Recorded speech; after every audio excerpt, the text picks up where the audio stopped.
दोस्तों अभी भारत में जो यूरोपीय यूनियन के लोगों को बुलाया था, भारत ने एक मेहमान नवाजी के लिए कि हमारे होंगे मेहमान होंगे।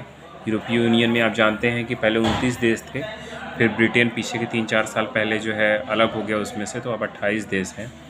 और यूरोपीय यूनियन का मतलब ये है कि वो जो 28 देश हैं उस कॉन्टिनेंट के, वैसे तो लगभग 35-40 साल से भी ज़्यादा पहले वो बना। तो उसमें क्या है कि वो देश जो हैं धीरे धीरे एक एक करके बढ़ते गए। शुरुआत में 10-15 थे और इनका एक साझा नियम होता है कारोबार करने का, रिश्ता का, डिफेंस का। नाटो का भी गठन हुआ तो अमेरिका को लेके साथ में हुआ।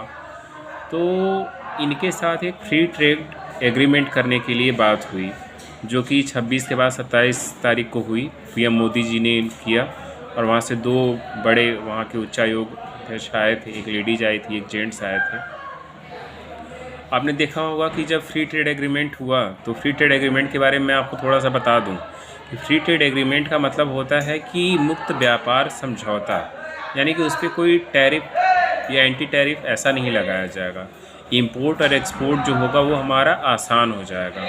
जो भी हम वहाँ से इंपोर्ट करते हैं या फिर जो यहाँ से एक्सपोर्ट करते हैं उसमें इशूज आने कम हो जाएंगे, तो हमारे देश के व्यापारियों को फ़ायदा होगा और वहाँ के लोगों को भी प्रॉफिट होगा, यानी विन विन सिचुएशन क्रिएट होगी। आप इसके पहले जानते हो, जैसे सेपा नाम जानते हो, और भी बहुत सारे ऐसे व्यापार के समझौते होते थे जिसमें कई सारे लोग मिल के करते थे व्यापार करने का, है ना। जैसे WTO आप जानते होंगे कि वर्ल्ड ट्रेड ऑर्गेनाइजेशन का नाम सुना होगा आपने। इसके अलावा वर्ल्ड इकोनॉमिक फोरम वगैरह आपने सुना होगा, है ना।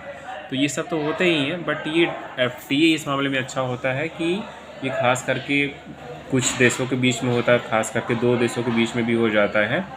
सेपा भी होता है।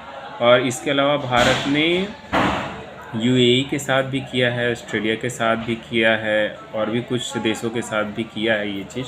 तो मोदी जी ने इसको बखूबी इसमें भूमिका निभाई और फ्री ट्रेड एग्रीमेंट हुआ, और ये हमारा सक्सेसफुल प्रयास रहा है। इसके लिए मैं प्रधानमंत्री मोदी जी को तहे दिल से शुक्रिया अदा करता हूँ, बधाई देता हूँ कि उन्होंने ये काम किया, और इससे हमारा देश जो है पहले से तरक्की करने में मदद होगी। और हमारा प्रयास है हम सबका कि हम जल्द से जल्द एक विकसित राष्ट्र बने, हमारा जो संकल्प है वो पूरा हो।